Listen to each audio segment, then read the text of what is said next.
My name is Olivia Nelson, and I recently turned 30. Today, I want to share the story of a major turning point in my life.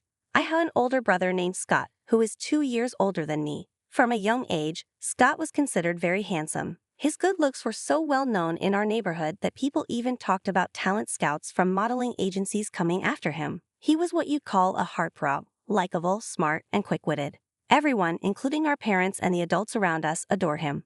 On the other hand, I was different. I was the only one in our family who was a bit chubby, even though my facial features were similar to Scott's. But being chubby took away from my charm. I was shy, not very outgoing, and not much of a talker, so I never got the praise that Scott did for being smart. I noticed early on that people often compared us, calling Scott and me polar opposites. My parents must have noticed this too, because by the time I was in elementary school, it seemed like they had lost interest in me. I didn't do as well in school as Scott had at my age, and I stayed chubby. Scott would get an afternoon snack, but I wouldn't. Still, I remained chubby. My mother used to laugh and say, "You really are as round as a ball." As a child, I didn't fully understand what she meant and just felt happy that she was laughing. But looking back, I realized I was just the punchline of her jokes. Scott would get new clothes and shoes for all sorts of reasons, his birthday, scoring a goal in soccer, but I would get hand-me-downs from Scott, even though I was a girl. I can't remember how many times I tripped because the shoes didn't fit me properly. The only thing I treasured was a backpack that my grandparents gave me before they passed away. It was just for me. Eventually, Scott graduated from elementary school and went on to a private middle school. My parents were thrilled when he got accepted into a prestigious school known for its high academic standards. Around this time, Scott was so handsome that he was scouted to be a child model. Because of that, my parents, especially my mother, would often take Scott to walk down busy streets like Fifth Avenue, as if to show off how handsome her son was. On the other hand, I don't recall ever going out with my mother. Maybe when I was a baby, but not after I became aware of things. One time Scott suggested, "Next time, let's take Olivia with us too." I think even as a child, he noticed that our parents were neglecting me, but my mother just grimaced at Scott's suggestion and replied, "Yes, someday." Instead of feeling happy about Scott's thoughtfulness, I felt even more miserable. A few years later, I entered middle school. Unlike Scott, who went to a private school, I attended a regular public middle school. My parents didn't have high expectations for me, so they never even considered letting me take any entrance exams. My dad bluntly said, "I can't afford to spend money on you." I didn't necessarily want to go to a private school, but hearing that made me feel like my options in life were being limited. When I was younger, I vaguely wondered if this was just how things were for sisters. I didn't know what other families were like, so I thought the way our household operated was normal. As I entered puberty, I began to question why I was the only one being treated differently. But the way my parents treated me only became stricter. Even though my mom was a housewife with plenty of time, she often made me do the chores and run errands while she went out to have fun with her friends. My dad, too, would accuse me of neglecting household chores whenever I mentioned wanting to hang out with my friends. My brother always cared about me. He helped out and even argued with our parents on my behalf, but they never listened to him when it came to how they treated me. Eventually, Scott became focused on his high school entrance exams and got into one of the top prep schools in the state. This meant he no longer had time to look out for me or our home, and that's when I truly started to understand what hell was like. The first sign was when my parents didn't show up for a parent-teacher meeting. In most families, missing such a meeting would be a big deal. But for my parents, it was more like, "We're not going, so what?" During my 3 years in middle school, my parents only attended one meeting during my first year. They didn't come during my second year, or even during the crucial third year when exams were approaching. My homeroom teacher was concerned and asked if something was wrong at home, but I brushed it off. I knew my situation wasn't normal, but since my parents weren't physically abusive, I didn't know how to explain the ongoing emotional neglect. It felt embarrassing to admit that I was a child not cherished by her own parents. The incidents continued. One of the worst was New Year's Eve that year. My parents took Scott to my mom's hometown and left me behind. Up until the previous year, I had been included in these trips, but that year, they told me, "You're a student preparing for exams, so stay home and study." Studying was just an excuse. They probably just found me annoying, so I ended up spending New Year's Eve all by myself. I didn't want to ask my friends to hang out on New Year's Eve because it felt like admitting I'm a lonely kid who was left behind. So I stayed home alone, trying to keep my painful feelings in check. I watched the Grammy Awards, switched to the New Year's Eve specials, and finally went to bed after shedding a few tears. The next morning, I was startled awake by the doorbell ringing nonstop. It was too early for my family to be back, so I nervously checked the doorbell camera. To my surprise, it was my uncle and aunt from my mom's side. Shocked, I rushed to the door, still in my pajamas, and asked, "What's happening?" "Olivia, leave this house. We've already discussed this with your mom." "Don't worry, we'll take care of everything," my uncle said abruptly. "Wait, what do you mean?" I stammered, confused by his sudden and serious tone. "Olivia, if you don't mind, we want you to become our daughter," my aunt said gently, her eyes filling with tears. "We don't have any children of our own, but ever since you were born, we've always thought of you as our daughter."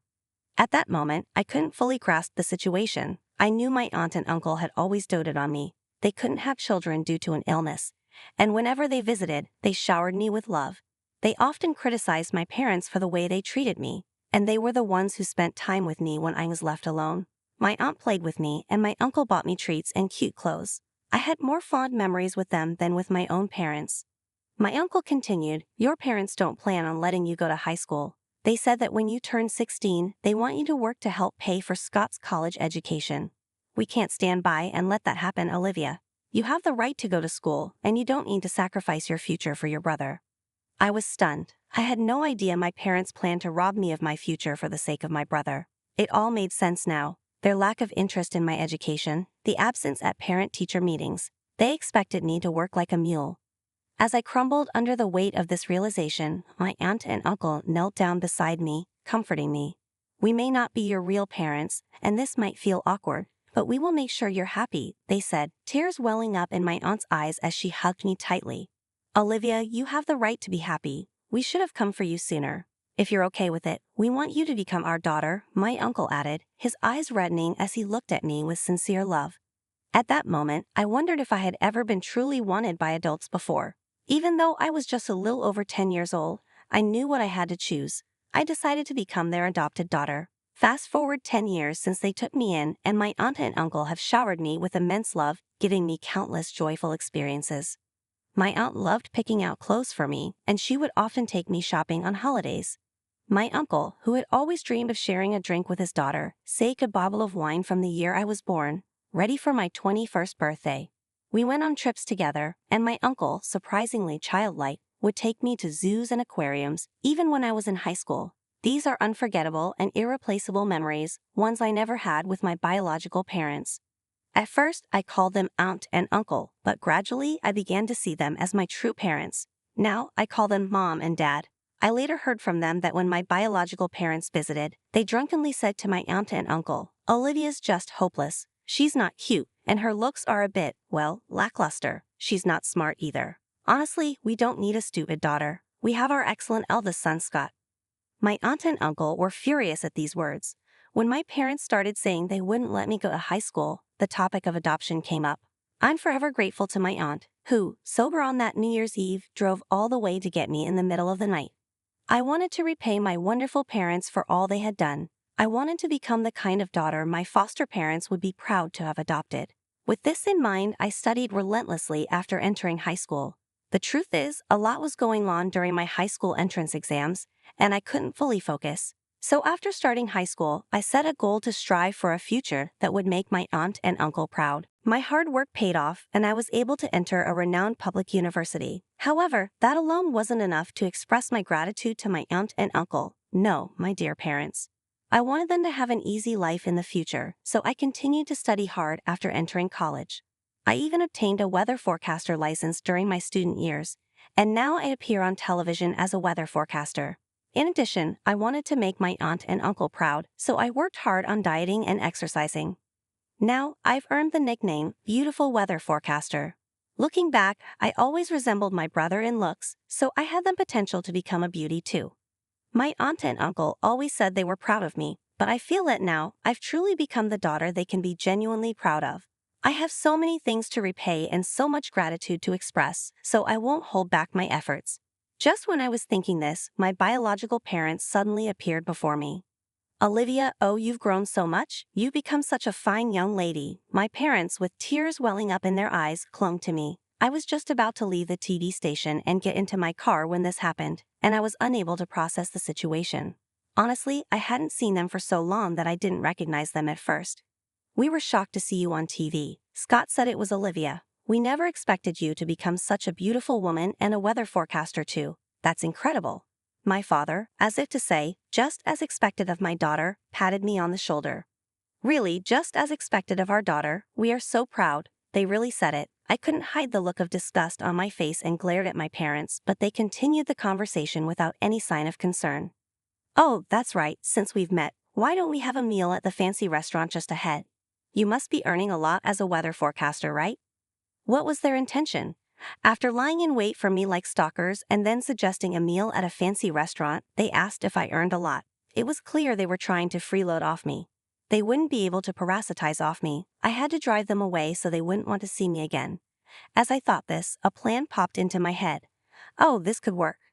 Mom, Dad, it's nice to see you, but I have another job today, so I can't go out to eat. Sorry. Of course, I didn't have another job. I did, however, have a plan to give my beloved aunt and uncle a meal at a fancy restaurant as a wedding anniversary gift. Oh, that's too bad. I didn't miss my mother's slight clicking of her tongue.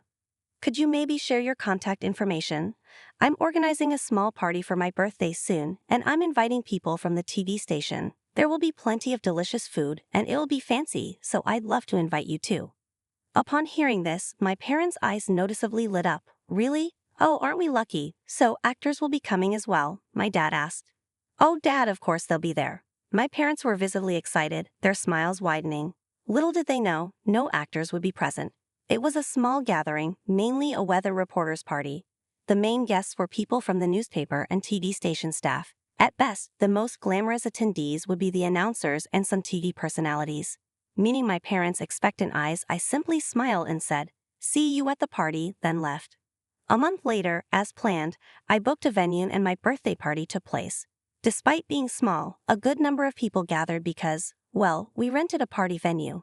My parents arrived, arms waving, calling out, "Olivia." They acted as if they wanted everyone to know they were my parents. It really got on my nerves. Dad, Mom, welcome. Could you head to the dressing room right away? They'll help you with everything, from your clothes to makeup. The clothes you're wearing are lovely, but they also have rental designer clothes. Enjoy the atmosphere while you're here. At my suggestion, my parents beamed widely. They were so easy to read, they couldn't hide their joy. Oh, designer clothes. I hardly ever get the chance to wear them. I wonder if they'll suit me, my mom said with a laugh. Haha, Mom, you've put on a bit of weight, my dad teased. Oh, stop it, Dad, she replied, a bit embarrassed. As they chatted, I complimented them. You both still look young and beautiful, so anything will suit you. It was clear they had been waiting for that compliment, and they both smiled, agreeing with me. When I was younger, I was always afraid of being disliked more than I already was. I couldn't really understand my parents or what they were thinking. But now, looking at them, they seemed quite simple.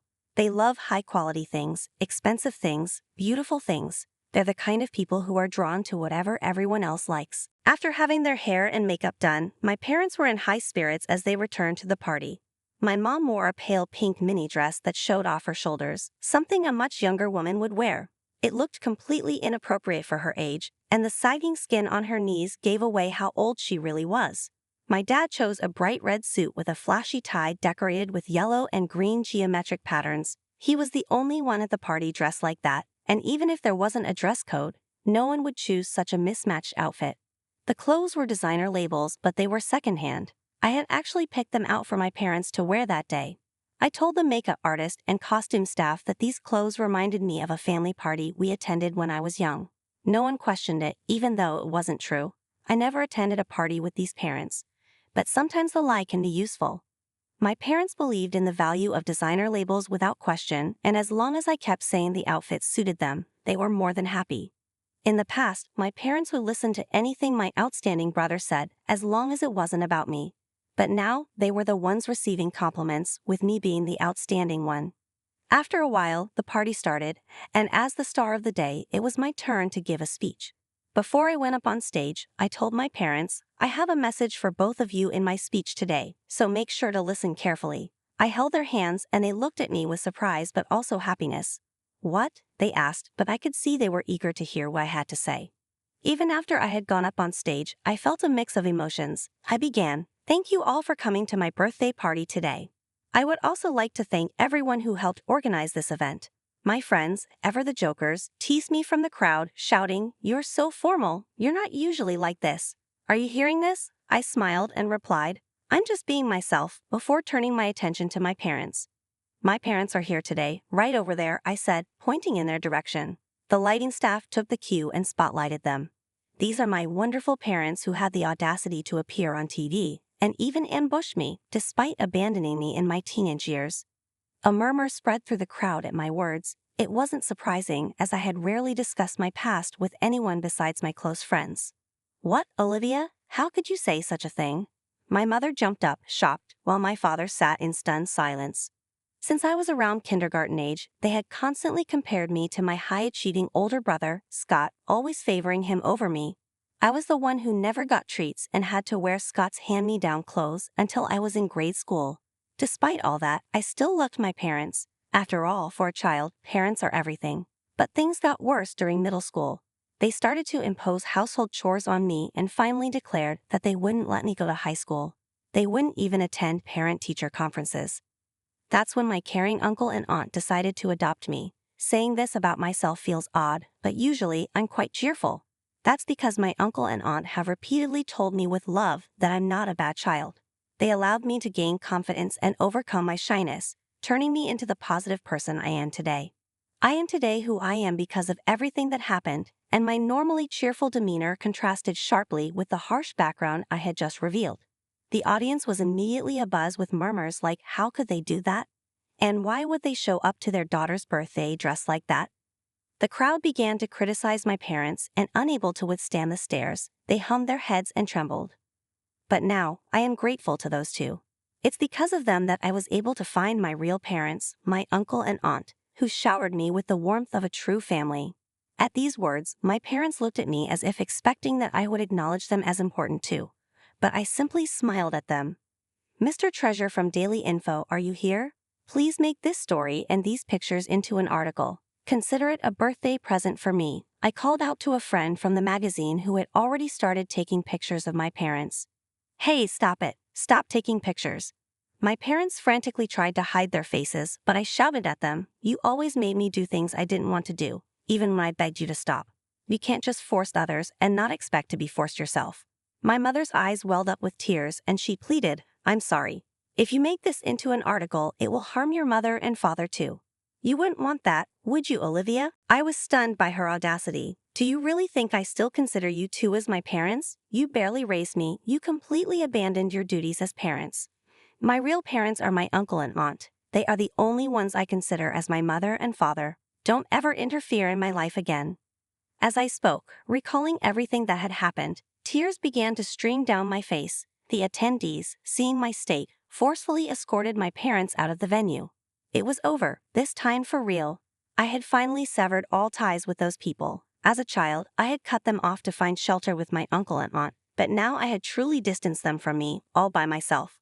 Feeling accomplished and grateful to my uncle and aunt, I shed a few more tears for the growth I had achieved, but right now I felt incredibly refreshed. After that, the magazine editor asked me, are you really okay with this?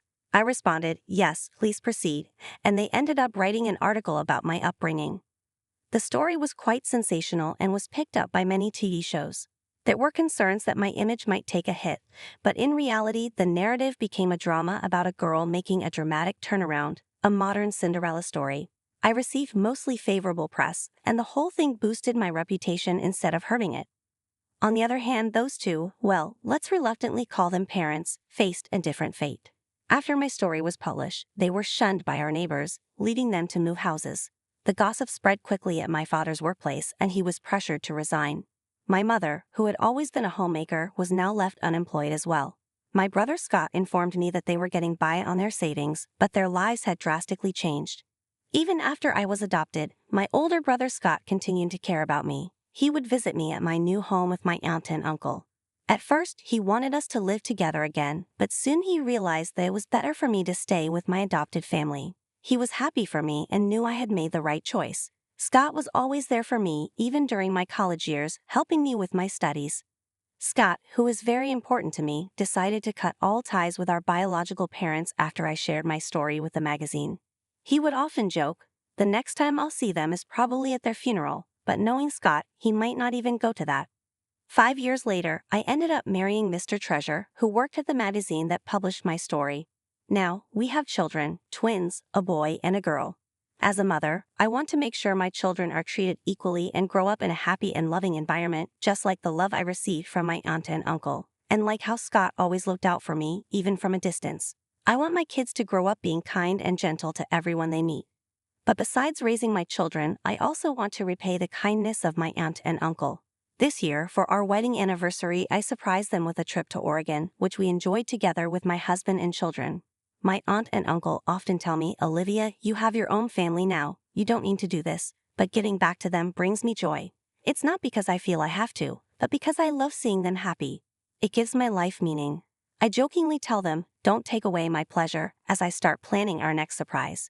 Maybe a luxurious hotel stay for the whole family would be nice next time. There are still so many things we want to do together as a family.